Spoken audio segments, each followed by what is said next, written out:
nag-start yung Stars on the Floor, ang biggest fear ko talaga was yung hindi ma-meet yung expectations ng mga tao with me.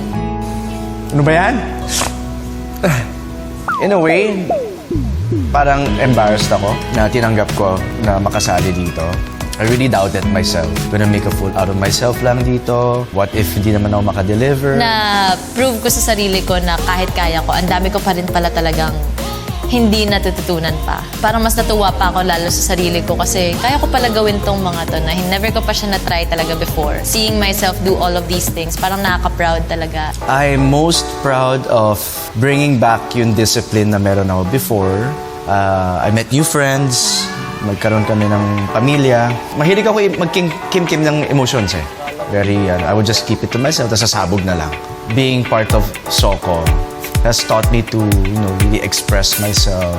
Doon ko na-cement na parang, okay, it's okay to just let it out. And I think that's something that my family will definitely appreciate din. Naging strong din talaga hanggang sa dulo. And I'm pretty sure madadala namin tong friendship na to even years after.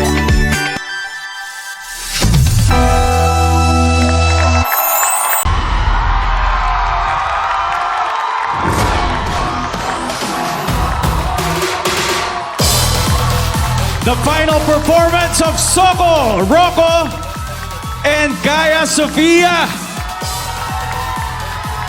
Napakaraming naganap sa performance na yon.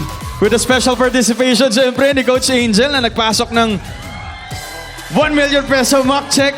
Pero, tanungin natin ang ating dance authority, especially yan. Enough na ba yung pinakita ng Soko para sa kanilang grand finale performance? Well, Rocco and Sofia, hindi naman lingid sa kaalaman ng lahat na talaga sila ang strongest dancer talaga ng season na to. Sila talaga yan. Kaya siguro sa backstage, kapag nagpe-perform sila, may mga narinig tayo na sila talaga yung kinakatakutang duo. Pero siguro kukunin ko na rin yung chance na alam ko competitive kayong dalawa, ginagawa nyo lahat, pero gusto kong ipaalam sa kanilang lahat na kayo ang nagsilbing leader ng Season 2. Kayong dalawa talaga. So alam natin, contest ito, alam natin, naglalaban-laban kayo. But at the end of the day, yung puso nyong dalawa yung nananaig na i-share at alagaan yung mga kasama nyo. So hindi ko matatawaran yan. Pero yung pinakita nyo tonight, ibang skills yun ha. Napakahirap mag-pole dance.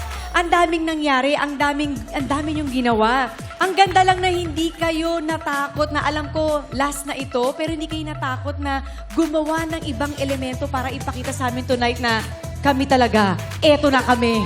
Lalaban kami. So tonight yan ang pinakita nyo. So congratulations, ngayon pa lang ikino-congrats ko na kayong dalawa.